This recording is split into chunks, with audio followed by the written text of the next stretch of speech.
ఏదో స్వీట్ అట్టుకొచ్చి ఇక్కడ పెట్టాను నేను టేబుల్ మీద. ఏమైనా అపవిత్రం అవుతుందా? ఇదే చెక్కతో బొమ్మ తీసాను, అక్కడ నమస్కారం ఆడుతున్నాడు, అక్కడ పెట్టాను, ఏమైనా అవుతుందా? ఇదే చెక్క అక్కడ ఉంది. మనం అనుకుంటున్నాం తప్ప ఈరోజు ఎవరు భయపడతారు దీనికి? నిమ్మకాయ వేస్తే రోడ్డు మీద ఆడేసాడు, పసుపు కుంకుమ రాసి నిమ్మకాయ మిరపకాయలు వేసాడు. ఎవరు భయపడతారు? ఈ సంటి పిల్లలు ఉంటుంది చూసారు, పసుపు రాయలు, అలా గొర్రెలాగా ఎగిరెళ్ళిపోయి లేదా పక్క నుంచి వెళ్ళిపోయి దారి బాగోపోయినా సరే పేడనా తొక్కు వెళ్ళిపోతాడు, దీని మించి వెళ్ళడం. అదే జ్ఞానవంతుడు అయితే ఏం చేస్తాడు? అలాగే అలా చూసి నిమ్మకాయ తీసుకుని మంచిదైతే పెనుగు తాగొచ్చు, అంతే కదా. తెలివైనోడు చేసే పనులు. తెలివలేనోడు బాబోయ్ నిమ్మకాయ. ఈ మంత్రజ్ఞులు ఉంటారు చూసారా, మాయిగళ్ళు, వీళ్ళంతా ఏమి లేని ఉన్నాయని నమ్మిస్తారు ఇంతకీ, అంతేనా? నీ మీద చేతబడి జరిగిందంటాడు అంతే. అప్పుడు ఏమనుకుంటాం మనం? అసలు నిజంగా చేతబడులు ఉంటాయి?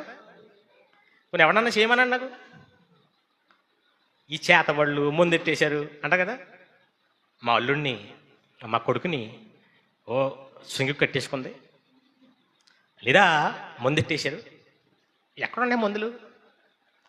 ఎవరి దగ్గరికైనా వెళ్తే ఇదే చెప్తాడు, ముందెట్టేశాడు, మీ అమ్మాయికి ముందెట్టేశాడు, మీ అబ్బాయికి ముందెట్టేశాడు.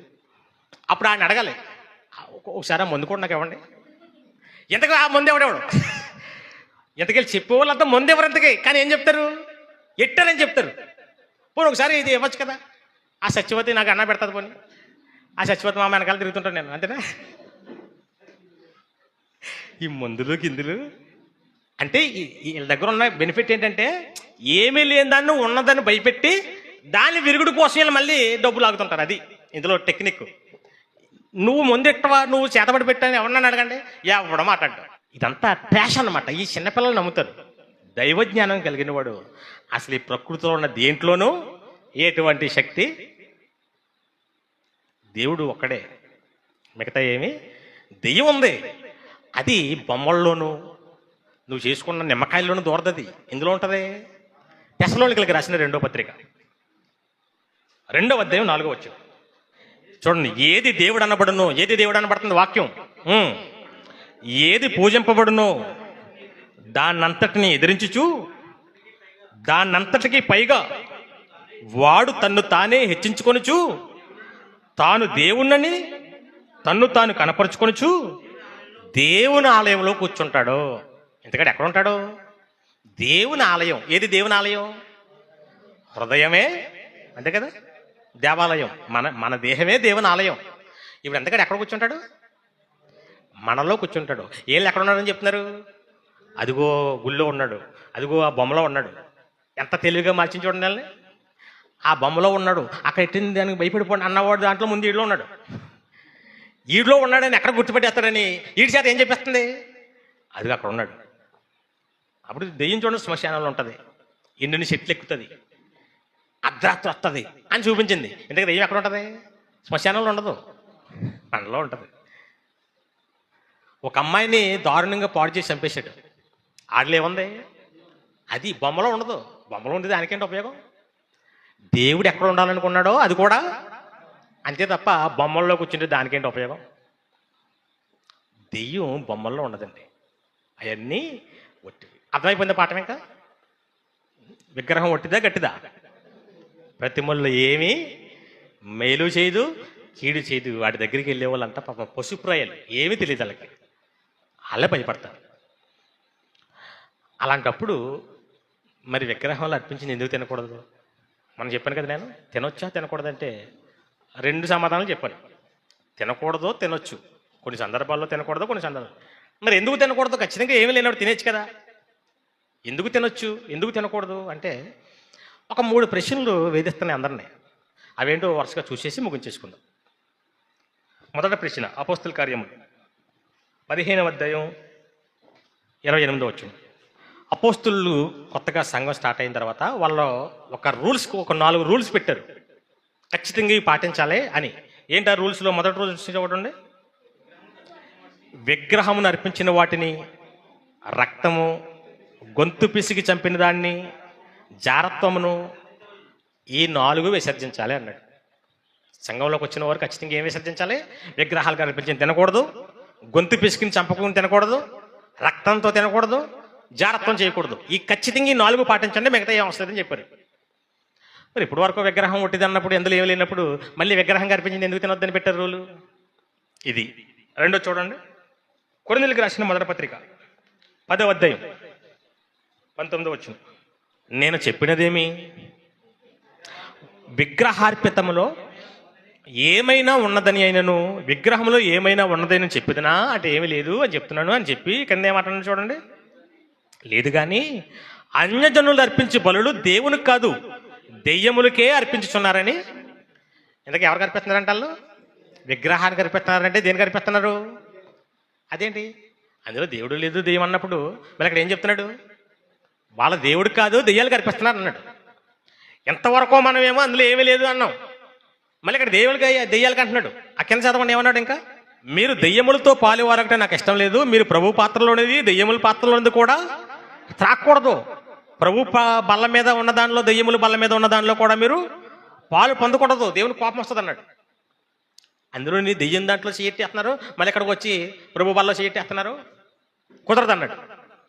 ఇది రెండో ప్రశ్న. మూడో ప్రశ్న చూపిస్తాను చూడండి, ప్రకటన గ్రంథం 2వ అధ్యాయం 14 వచ్చును. ప్రకటన గ్రంథం 2వ అధ్యాయం 14 వచ్చు. అయినను నేను నీ మీద కొన్ని తప్పిదములు మోపవలసి వచ్చును. అవేవనగా, విగ్రహములకు బలి ఇచ్చిన వాటిని తినునట్లును, జారత్వము చేయనట్లును, ఇజ్రాయేలుకు ఉరియొగ్గమని బాలాకు నేర్పిన బిలాము బోధ అనుసరించి వారు నీలో ఉన్నారు అన్నాడు. 20వ వచనం చూడండి, అందులోనే 20వ వచనం.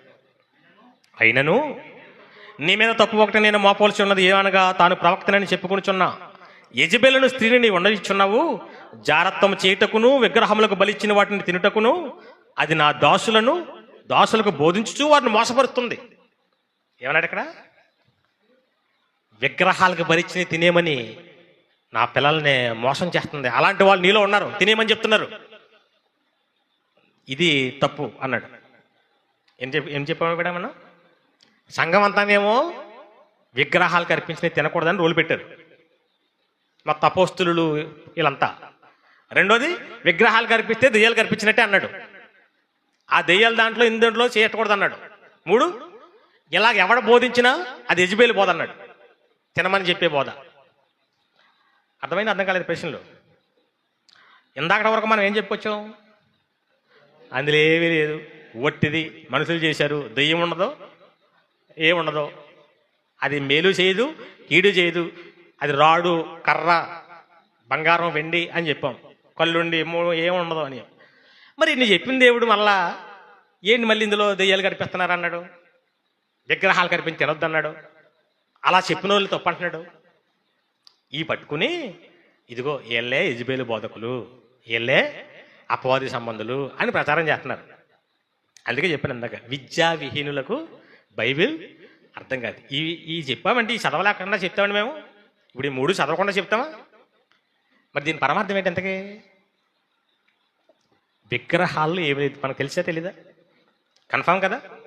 మరి ఎందుకు అర్పించినవి తినకూడదు అన్నాడు అంటే ఎవరు తినకూడదు అన్నాడు? ఇంతకీ కొత్తగా విగ్రహాలకు పూజ చేసి వస్తారు చూసారా, అన్యజనుల్లోంచి కొత్తగా అపోస్తులు. ఇందాక చెప్పిన మొదటి ప్రశ్నకి సమాధానం చూపిస్తాను చూడండి, అపోస్తుల కార్యములు 15వ అధ్యాయం 19వ వచనం.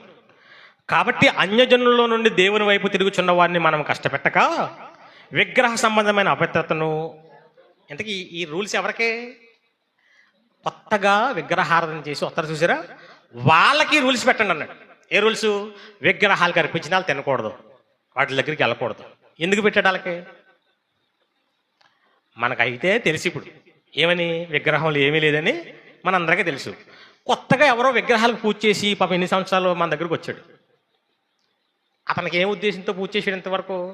అందులో ఏదో దేవత ఉంది, దెయ్యం ఉందని చెప్పాడు. ఇప్పుడు వాళ్ళకి ఏం చెప్పాలంటే, నువ్వు మళ్ళీ మీ విగ్రహాల దగ్గరికి వెళ్ళకని చెప్పాలి. ఎందుకు? కొత్తగా వస్తున్నాడు, మళ్ళీ అక్కడ కూడా వెళ్తున్నాడు అనుకోండి, అక్కడ ఏమో మళ్ళీ కొన్ని మాటలు ఏం చేశాడు, ఇక్కడే ఉండిపోతానికి ఉన్నాడు అనుకోండి, దెబ్బతింటాడు కదా. అలాంటి వాళ్ళు వెళ్ళకూడదు. ఇంకా ఎఫెక్ట్ ఉంది కదా, మళ్ళీ అక్కడికి వెళ్ళి మారిపోయే అవకాశం ఉంటుంది. అదే మనం వెళ్ళామనుకోండి విగ్రహం దగ్గరికి, మనం మారిపోతామా? మనకు తెలుసు. కొత్తగా వచ్చినోడైతే మారిపోతాడు. అలాంటి వాళ్ళు మరలా విగ్రహాల దగ్గరికి వెళ్ళొద్దని చెప్పండి. ఇది దాని అర్థం. అందరికీ కాదు అది. ఇక రెండోది ఏంటి? అన్యజనులు అర్పించే బలులు విగ్రహాలు కాదు, దెయ్యాలకు అన్నాడు కదా. దెయ్యాలంటే దాంట్లో దెయ్యం ఉందనో దాని వెనక దెయ్యం ఉందని కాదు. దాంట్లో ఏమీ లేదు. దెయ్యములు అంటే మన దేవుడు కాని వారిని మనం సాధారణంగా ఏమంటాం? దెయ్యాలంటాం. అంతేనా? అపోస్తుల కార్యములో 17వ అధ్యాయంలో పౌలు గారు ఏథెన్స్ పట్టణానికి వెళ్ళాడు. విగ్రహాలు చాలా ఉన్నాయి చూసి ప్రకటన చేశాడు. చెప్పాను కదా మీకు ఇంతకుముందు, అతి దేవతా భక్తి కోసం. అప్పుడు యేసుక్రీస్తు కోసం వాళ్ళకి బోధిస్తున్నాడు. అప్పుడు వాళ్ళు ఏమన్నారు? ఇతను దెయ్యములు బోధ చేస్తున్నాడు అన్నాడు. ఎవరి కోసం చెప్తుంటే? ఒకసారి చదవండి అపోస్తుల కార్యములు 17వ అధ్యాయం, ముగించేసుకుందాం చివరగా 18వ వచనం. ఎపికూరీల్లోనూ స్తోయికుల్లోనూ ఉన్న కొందరు జ్ఞానులు అతనితో వాదించిరి. కొందరు ఈ వదరబోతు చెప్పినది ఏమిటని చెప్పుకున్నది. అతడు యేసును గూర్చి పునరుద్ధానం గూర్చి ప్రకటించిన కనుక మరికొందరు వీడు అన్య దేవతలను ప్రచురించుచున్నాడని చెప్పారు. యేసు కోసం చెప్తే ఏమన్నారు వాళ్ళు? అన్య దేవత అంటే మాకు కాని దేవుడిని చెప్తున్నారని. అక్కడ ఒక అంకి ఉంది చూడండి, 4వ అంకి. అన్య దేవతలు అంటే అర్థమేంటి? మూల భాషలో దెయ్యములు. ఇప్పుడు పౌలు గారు కొరింథీ పట్టణంలో వీళ్ళ విగ్రహాలకు కాదు అర్పిస్తున్నారు. దేనికి అర్పిస్తున్నారు? దెయ్యములకు అన్నాడు. అంటే మూల భాషలో దెయ్యములు అంటే అర్థం ఏంటి? అన్య దేవతలు, సాతానని కాదు. వీళ్ళు అర్పించేది మన దేవుని కాదు. ఎవరికి అర్పిస్తున్నారు? విగ్రహం అంటే వేరే దేవుడు ఉన్నాడు అని ఆ దేవతలకు అర్పిస్తున్నారు. మీరు ఆ దేవతలకే పూజ చేసి ఇక్కడికి వచ్చి మళ్ళీ ఇందులో చేస్తే కరెక్టా? వెళ్తే అందులో ఉండలేదు, ఇందులో ఉండండి అని చెప్తున్న సందర్భం అది. ఒట్టిదని చెప్పి మళ్ళీ అందులో దెయ్యాలు ఉంటాయంటాడా? అప్పుడు పౌలు గారు చెప్పింది తప్పు అయిపోదా? అంటే విగ్రహాలకు వాళ్ళు అర్పిస్తున్నారంటే వాళ్ళు వేరే దేవతలకు పూజ చేస్తున్నారు. మీరు కూడా ప్రసాదం కళ్ళు గద్దుకుని తినేసి వచ్చి ఇక్కడ కూడా ప్రభు పనులు చేయటనుకో, అప్పుడు అందులోనే పాలువారు అవుతున్నారు. అలా తినకండి, అలా మీరు ఇందులో చేయటకండి. ఏమీ లేదనుకుంటే తిను, అది కూడా దేవతే, అది కూడా తింటే ఆరోగ్యం వస్తుందని తిన్నావంటే ఇంక ఇందులో తీయటకు నువ్వు ఉంటే దాని అనగానే ఉండు. అర్థమైంది? ఇప్పుడు ఇది తెలియక దెయ్యాలంటే అదిగో దెయ్యాలు ఉన్నాయన్నాడు. చదువు ఉండాలి కదా కనీసం. ఈ పదం మళ్ళీ ఇంకా ముందు ఎక్కడన్నా వాడా? దాని అర్థం ఏంటి? చివరిగా ప్రకటన గ్రంథంలో యెజబెలు బోధ ఏం చెప్తుంది?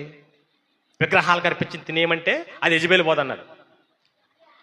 యెజబెలు బోధ అంటే విగ్రహంలో దేవుడు ఉన్నాడు. యెజబెలు ఏం చేసింది? విగ్రహంలో దేవుడు ఉన్నాడు, బయలు దేవత ఉంది, ఆ దేవతే మనల్ని పుట్టించింది, దానికి పూజలు చేయండి, దానికి మొక్కండి, బలులు ఇవ్వండి అని ప్రోత్సహించింది అందరినీ. అది దేవత అనే ఉద్దేశంతో తినమంటుంది. అలా ఎవడు తినమన్నా తప్పే. ఇంకో దేవుడు ఉన్నాడు, దానికి కూడా మీరు పూజలు చేసుకుని తినండి, మీకు ఆరోగ్యం ఆయుష్ వస్తుంది అని ఎవడు చెప్పినా.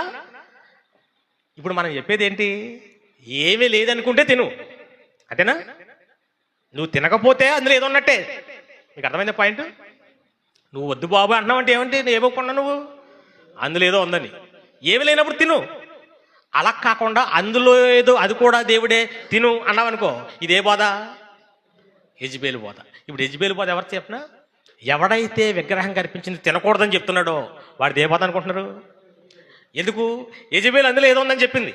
ఇప్పుడు ఈడు కూడా ఏం చెప్తున్నాడు? విగ్రహంలో ఏదో ఉందని చెప్పటమే యెజబెలు బోధ. వీళ్ళు రివర్స్ మనల్ని అంటున్నారు. ఎందుకు విచిత్రం చూడండి. దేవుడు బోధ ఏంటి? భక్తులు బోధ ఏంటి? విగ్రహంలో ఏమి అని నేర్పించడం భక్తుల బోధ, దేవుని బోధ. దెయ్యం బోధ ఏంటి? యెజబెలు బోధ ఏంటి? విగ్రహంలో ఏదో ఉంది.